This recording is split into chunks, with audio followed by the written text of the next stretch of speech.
Oke, Assalamualaikum warahmatullahi wabarakatuh. Sebelumnya, anak-anak, hari ini ada yang tahu pernapasan itu apa? Kalian pasti tidak asing dengan yang namanya pernapasan, bukan? Kali ini, di bab ini, kita akan membahas yang namanya sistem pernapasan pada manusia.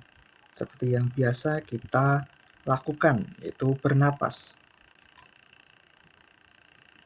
Nah, apa sih itu sistem pernapasan?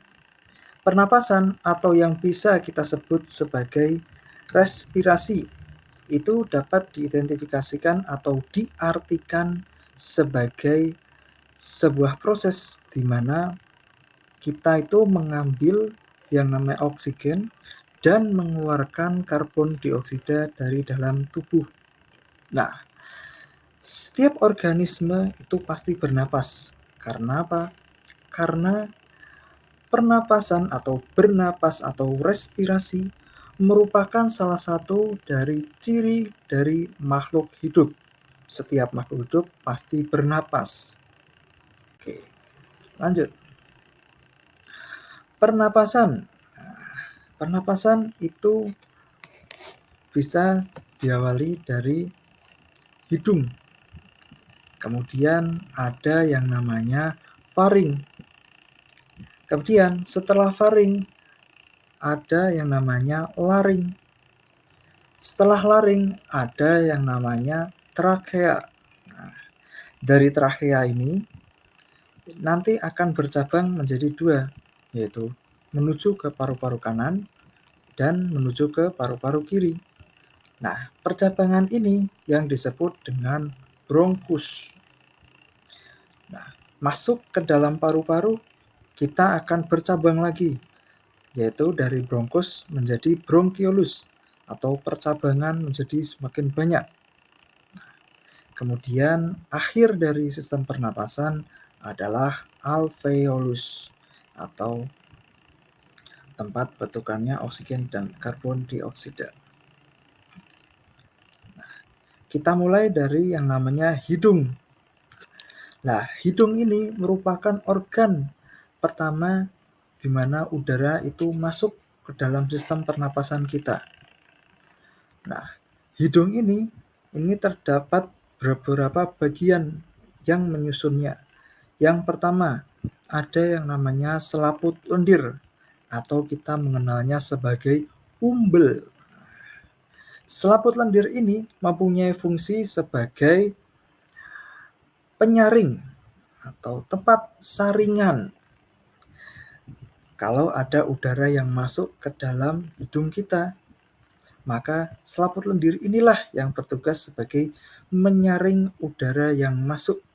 Nah, kemudian ada yang namanya rambut hidung atau silia.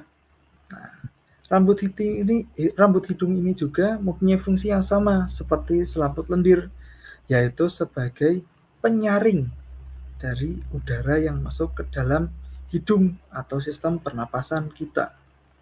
Nah, kemudian di hidung ini juga terdapat syaraf pembau. Nah, fungsi dari syaraf pembau ini yaitu sebagai penerima rangsang. Nah, ketika kita bernapas, pasti kita akan mencium bau-bauan, baik itu bau wangi atau bau kecut. Nah, syaraf pembau inilah yang berfungsi sebagai penerima rangsang yang kemudian disalurkan ke otak kita dan diterjemahkan oleh kita sebagai bau-bauan. Kemudian dari hidung ini kita lanjut. Nah, kita lanjut. Ada yang namanya faring. Nah, faring ini merupakan tempat bersimpangnya makanan dan udara di dalam sistem pernapasan kita, atau tempat bersimpangnya makanan dan udara di dalam sistem pernapasan kita. Nah, di dalam faring ini terdapat yang satu, terdapat menjadi 3 bagian yang menyusun faring ini.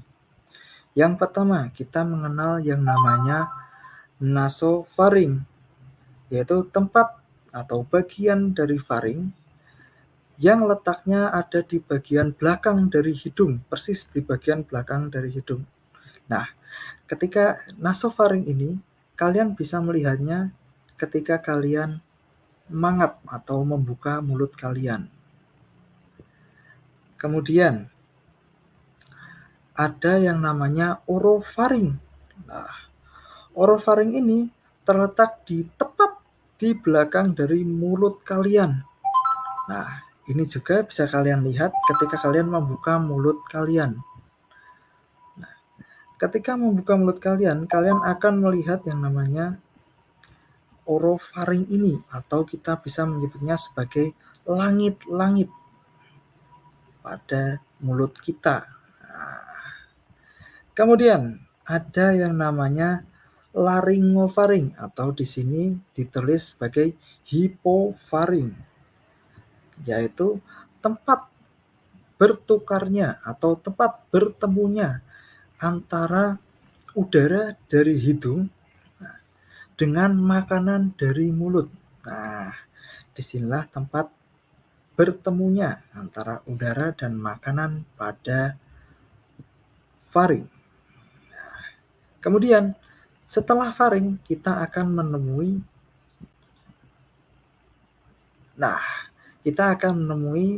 organ yang namanya epiklatis. Epiklatis ini mempunyai fungsi sebagai, kalian lihat di gambar ini, sebagai tempat persimpangan antara makanan dan udara dengan fungsi khususnya, yaitu sebagai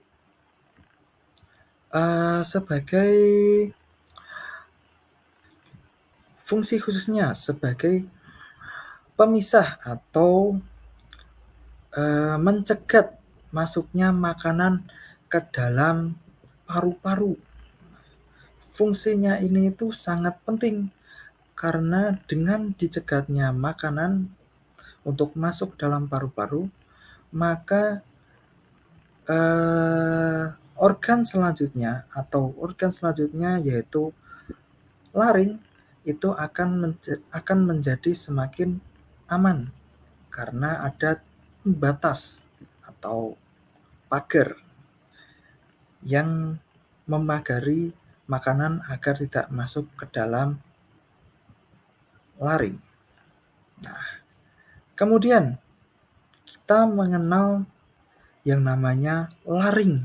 Nah, kita sudah sebutkan tadi, yaitu tempat terdapatnya pita suara. Kalian lihat di bawah sini, ini ada bagian dari laring ini. Nah, laring ini terdapat pita suara, atau kita bisa menyebutnya sebagai tempat di mana suara itu dihasilkan. Ketika saya berbicara A, I, U, E, U, sebenarnya yang berfungsi adalah pita suara ini, berfungsi sebagai menghasilkan suara. Kemudian setelah laring kita akan mengenal yang namanya trakea. Mempunyai fungsi sebagai pelindung dari paru-paru dari benda asing. Nah, fungsinya ini sangat penting. Nah, ketika makanan itu lolos dari epiklatis tadi, artinya tidak atau lolos dari epiklatis tadi, maka organ yang mempunyai fungsi sebagai gerbang kedua adalah trakea ini.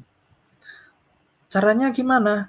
Nah, caranya itu dengan cara ketika benda itu masuk ke dalam trakea, maka benda itu akan terjebak dan melekat pada lendir trakea yang lengket. Nah, jadi dinding trakea ini sifatnya adalah lengket. Lalu benda itu atau kotoran tersebut akan dikeluarkan dari tubuh dalam bentuk dahak.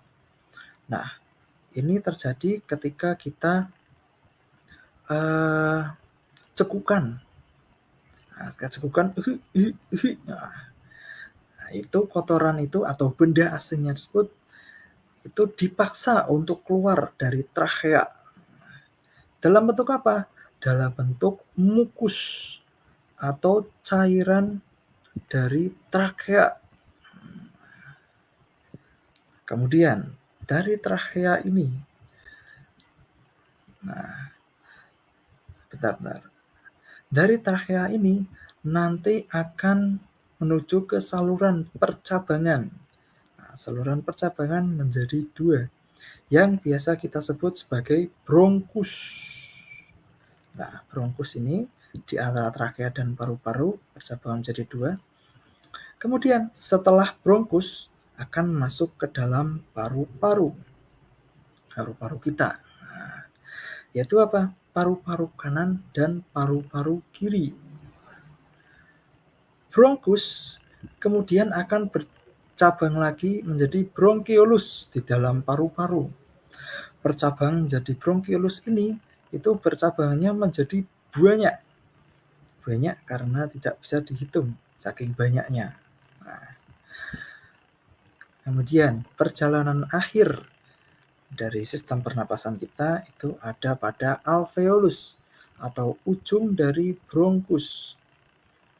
Alveolus ini mempunyai fungsi sendiri, fungsi yang sangat penting. Nah, ini. Alveolus merupakan tempat bertukarnya oksigen dan karbon dioksida.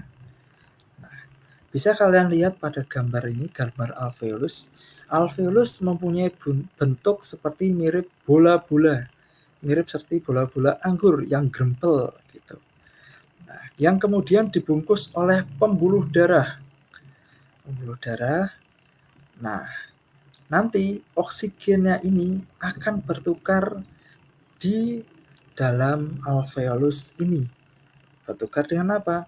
Bertukar dengan karbon dioksida yang berasal dari dalam pembuluh darah ini.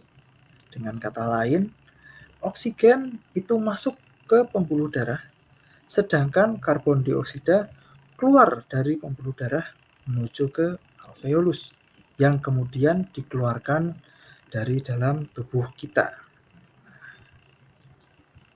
Selanjutnya, ada pertanyaan? Oke.